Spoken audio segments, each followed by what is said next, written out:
Today is Saturday, October 19th, and I know I haven't been posting any videos these last few days, but I promise there was a really good excuse this time. Like, I know I'm usually late or I'm usually inconsistent with my postings, and I usually have an excuse, but I promise this was like a better excuse, all right?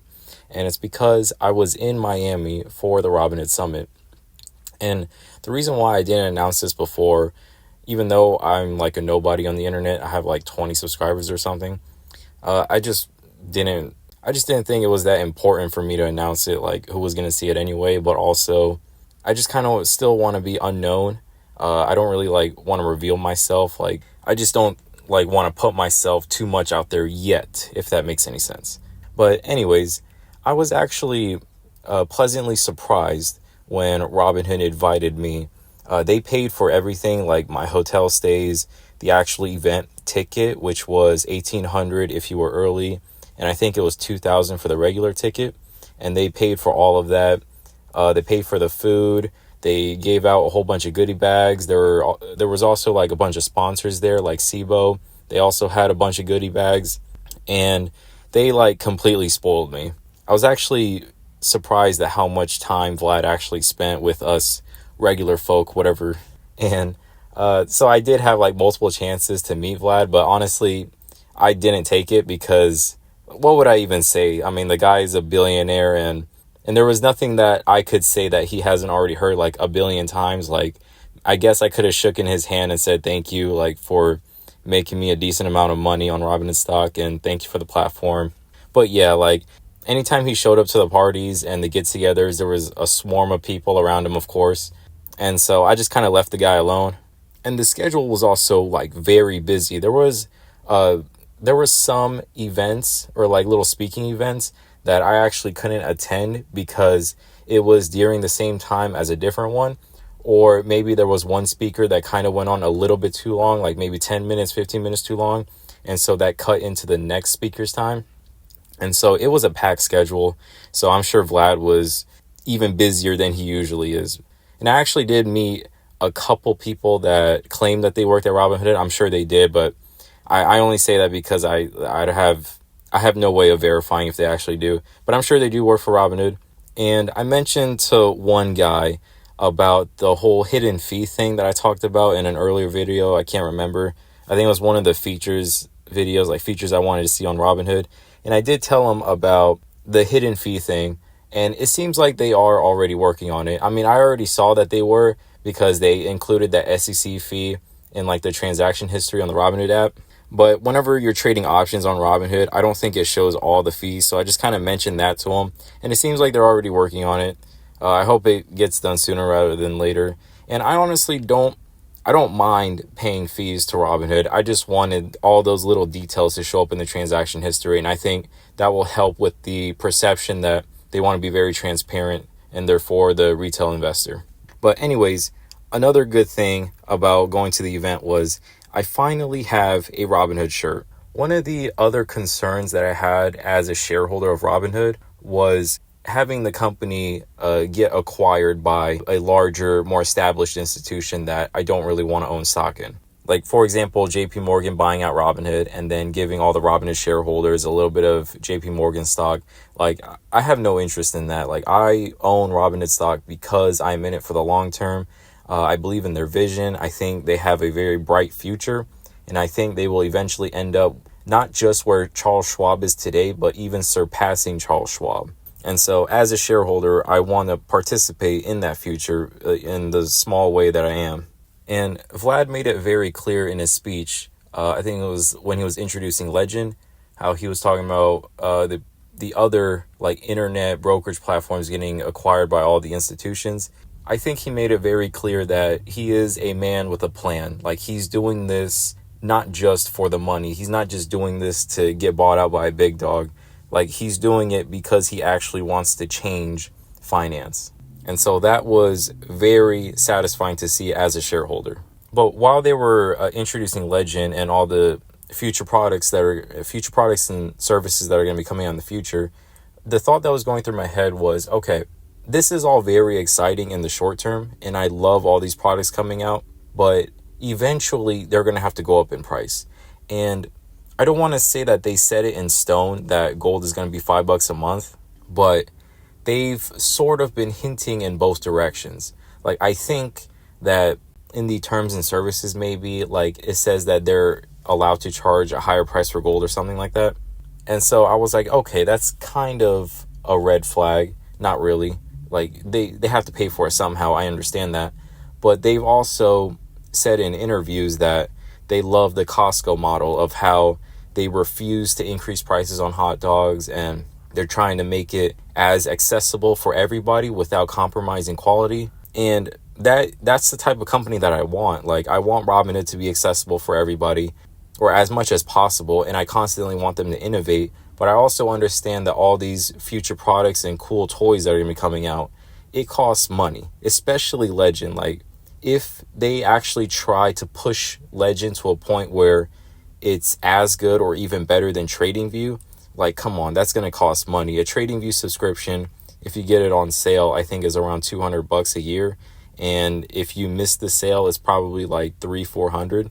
And so paying for all of that with a $5 monthly subscription, eventually it's going to have to go up. Maybe they can subsidize it, like, with their interest income, but I don't know. I guess that's like a future problem. And as of right now, I don't think TradingView is in trouble, because from what I took from Robinhood Legend was it is a very simplified version of TradingView, kind of. The most important thing about TradingView that I like, there's actually two things. I like the mobile app of TradingView, how I can just quickly glance over my watch list, see everything that I'm tracking, and then just click off of it. But also the custom indicator. Maybe you guys have noticed in some like old screenshots in my older videos, but I do have a custom indicator that I built with ChatGPT. I think it's called PineScript. I think that's the language that TradingView uses. But yeah, I really love the customization aspect of TradingView. And until that comes to Robinhood Legend, I'm going to be sticking with TradingView, to be honest. Another thing that they announced were tax lots and futures. Tax lots are something that I have been waiting for such a long time. Like, most of the other brokerage platforms have tax lots, and they are extremely useful, especially for someone that's super OCD, slightly autistic, whatever the hell you want to call me. I don't really like saying that I'm slightly autistic because I don't think I'm as smart as all those people. But I cannot wait for tax lots to come out later this year. And when it comes to futures, I've actually never traded futures before. I started getting into the stock market when I was 19 years old, kind of late. And when I first started out when I was 19, I literally didn't even know what the stock market was. I didn't know what a stock was. I didn't know what earnings were. And so I went to Google. I typed, what the hell is a stock market? I think I saw Robinhood pop up on like the App Store. And so I downloaded it, gave it a try, and then boom. I started out just buying a couple shares of companies that I recognized. You know, a lot of them didn't really work out, to be honest. But yeah, I guess you could say I started out as more of an investor in equities. I wouldn't really call myself an investor because I didn't know what the hell I was doing. But then I started dabbling a little bit into options. And then, of course, if anybody saw my old video, my first year officially like trading options, and it's in my E-Trade account. My first year, I was down like 50%. And then once I was down 50%, I kind of like took a little break from it. I'm like, whoa, I need to like get my head straight and kind of like regroup a little bit before tackling this again. And then more recently, I started back up in January, and year to date, I think I'm up like 35%. So not really super impressive, but I'm getting there.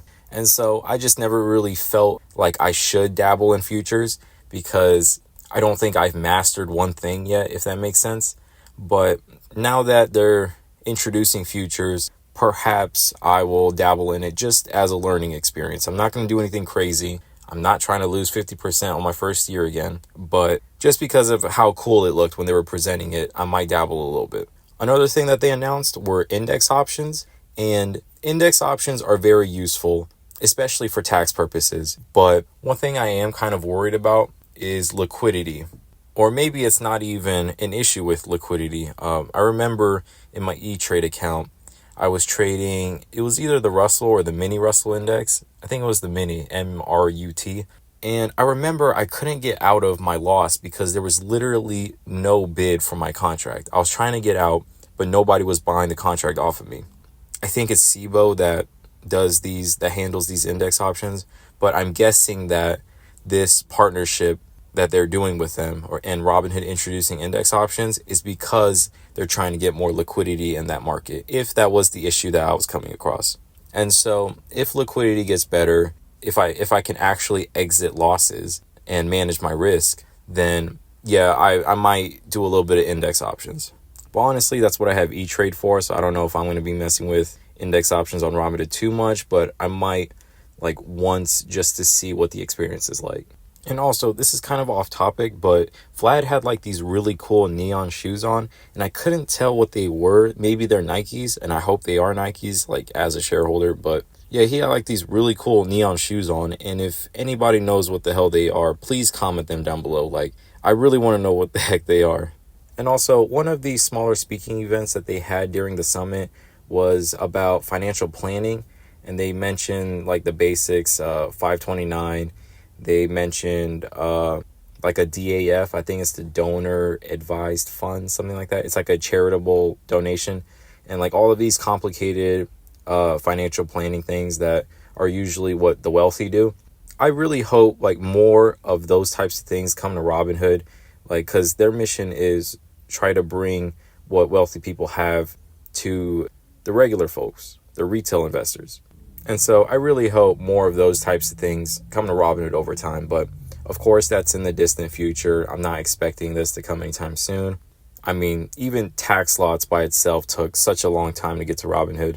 And I understand that things in finance take even longer because there's so many regulations in different states, different countries, etc. So I'm not expecting this anytime soon, but it would be really cool. It had even more tools that wealthy people had. So yeah, I would say definitely after this event, my confidence both as a shareholder and a user of Robinhood has gone up. Because during the entire event, Vlad and the team of Robinhood made it very clear that they're on a mission. They're not just here to get bought out and make a whole bunch of short-term money. They're here because they want both the Robinhood company and the Robinhood product to be better. And so as both a shareholder and a user, that makes me feel much more confident and safer to stick with them in the long term.